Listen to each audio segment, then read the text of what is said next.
24वां अध्याय। श्री कपिल देव जी का जन्म।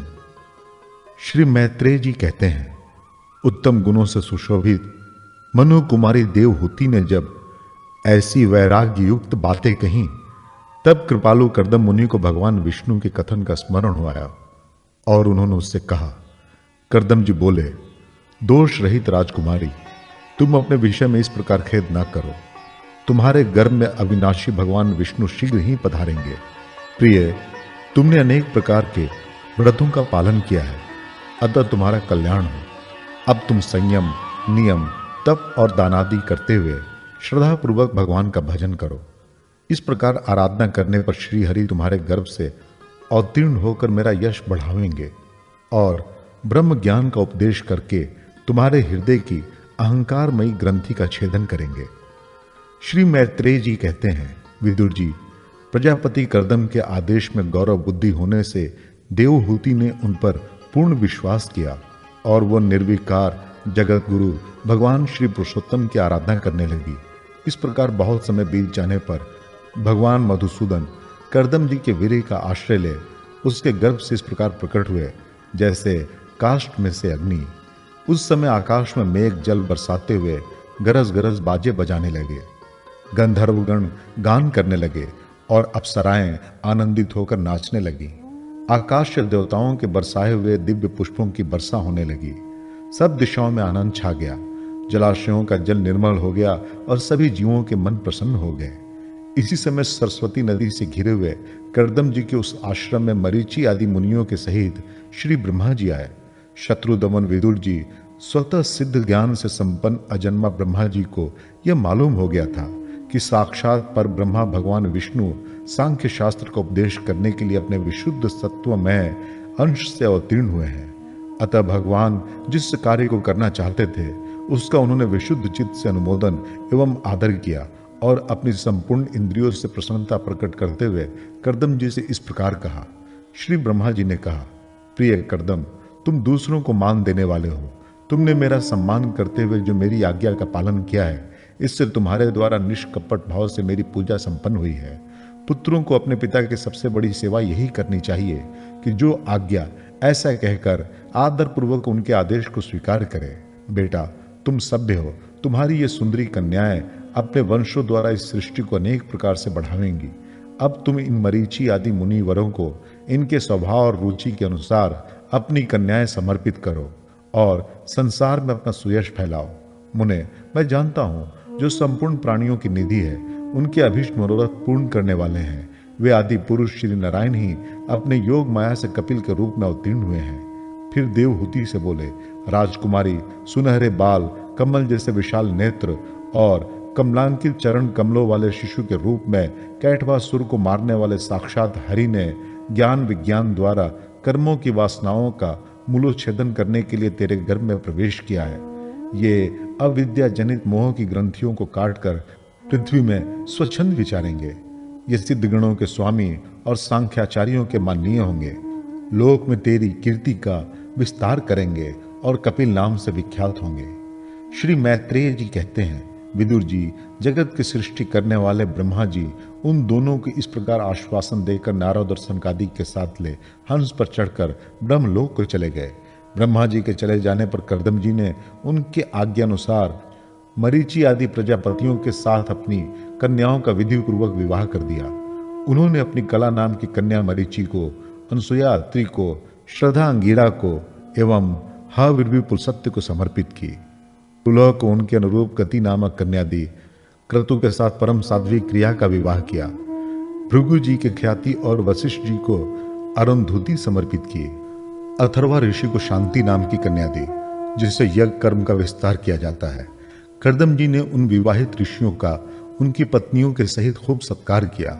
विदुर जी, इस प्रकार विवाह हो जाने पर वे सब ऋषि कर्दम जी की आज्ञा ले अति आनंद पूर्वक अपने अपने आश्रमों को चले गए। कर्दम जी ने देखा कि उनके यहाँ साक्षात देवादिदेव श्री हरि ने ही अवतार लिया है, तो वे एकांत में उनके पास गए और उन्हें प्रणाम करके इस प्रकार कहने लगे, अहो, अपने पाप कर्मों के कारण इस दुखमय संसार में नाना प्रकार से पीड़ित होते हुए पुरुषों पर देवगण तो बहुत काल बीतने पर प्रसन्न होते हैं, किंतु जिनके स्वरूप को योगी जन अनेकों जन्मों के साधन से सिद्ध हुई सुदृढ़ समाधि के द्वारा एकांत में देखने का प्रयत्न करते हैं। अपने भक्तों की रक्षा करने वाले वे श्री हरि हम विषय लोलुपों के द्वारा होने वाली अपनी अवज्ञा का कुछ भी विचार न कर आज हमारे घर अवतीर्ण हुए हैं। आप वास्तव में अपने भक्तों का मान बढ़ाने वाले हैं। आपने अपने वचनों को सत्य करने और सांख्या योग का उपदेश करने के लिए मेरे यहाँ अवतार लिया है। भगवान, आप प्राकृत रूप से रहित हैं। आपके जो चतुर्भुज आदि अलौकिक रूप हैं वही आपके योग्य हैं, तथा जो मनुष्य सदृढ़ रूप से आपके भक्तों को प्रिय लगते हैं वे भी आपको रुचिकर प्रतीत होते हैं। आपका पाद पीठ तत्व ज्ञान की इच्छा से विद्वानों द्वारा सर्वदा वंदनीय है। आप ऐश्वर्य, वैराग्य, यश, ज्ञान, वीर्य और श्री इन छहों ऐश्वर्यों से पूर्ण हैं। मैं आपकी शरण में हूं। भगवान, आप पर ब्रह्म हैं। सारी शक्तियां आपके अधीन हैं। प्रकृति, पुरुष, महतत्व, काल, त्रिविधि, अहंकार, समस्त लोक एवं लोकपालों के रूप में आप ही प्रकट हैं, तथा आप सर्वज्ञ परमात्मा ही इस सारे प्रपंच को चेतन शक्ति के द्वारा अपने में लीन कर लेते हैं। अतः इस सबसे परे भी आप ही हैं। मैं आप भगवान कपिल की शरण लेता हूं। प्रभु, आपकी कृपा से मैं तीनों ऋणों से मुक्त हो गया हूं और मेरे सभी मनोरथ पूर्ण हो चुके हैं। अब मैं संन्यास मार्ग को ग्रहण कर आपका चिंतन करते हुए शोक रहित होकर विचरूंगा। आप समस्त प्रजाओं के स्वामी हैं, अतएव इसके लिए मैं आपकी आज्ञा चाहता हूं। श्री भगवान ने कहा, मुने, वैदिक और लौकिक सभी कर्मों में संसार के लिए मेरा कथन ही प्रमाण है। इसलिए मैंने जो तुमसे कहा था कि मैं तुम्हारे यहाँ जन्म लूंगा, उसे सत्य करने के लिए ही मैंने यह अवतार लिया है। इस लोक में मेरा यह जन्म लिंग शरीर से मुक्त होने की इच्छा वाले मुनियों के लिए आत्मदर्शन में उपयोगी प्रकृति आदि तत्वों का विवेचन करने के लिए ही हुआ है। आत्मज्ञान का यह सूक्ष्म मार्ग बहुत समय से लुप्त हो गया है। इसे फिर से परिवर्तित करने के लिए मैंने यह शरीर ग्रहण किया है। ऐसा जानो मुने, मैं आज्ञा देता हूं, तुम इच्छा अनुसार जाओ और अपने संपूर्ण कर्म मुझे अर्पण करते हुए दुर्जय मृत्यु को जीतकर मोक्ष पद प्राप्त करने के लिए मेरा भजन करो। मैं स्वयं प्रकाश और संपूर्ण जीवों के अंतःकरणों में होने वाला परमात्मा ही हूं। अतः जब तुम विशुद्ध बुद्धि के द्वारा अपने अंतःकरण में मेरा साक्षात्कार कर लोगे, तब सब प्रकार के शोकों से छूटकर निर्भय पद मोक्ष प्राप्त कर लोगे। माता देवहूति को भी मैं संपूर्ण कर्मों से छुड़ाने वाला आत्मज्ञान प्रदान करूंगा, जिससे ये संसार रूप भय से पार हो जाएंगी। श्री मैत्रेय जी कहते हैं, भगवान कपिल के इस प्रकार कहने पर प्रजापति कर्दम जी उनकी परिक्रमा कर प्रसन्नता पूर्वक वन को चले गए। वहां अहिंसा में संन्यास धर्म का पालन करते हुए वे एकमात्र श्री भगवान की शरण हो गए तथा अग्नि और आश्रम का त्याग करके निसंग भाव से पृथ्वी पर विचरने लगे।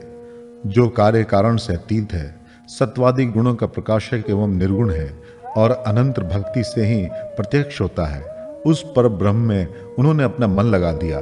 वे अहंकार, ममता और सुख दुखादि द्वंद्वों से छूटकर समदर्शी भेद दृष्टि से रहित हो सब में अपने आप को ही देखने लगे।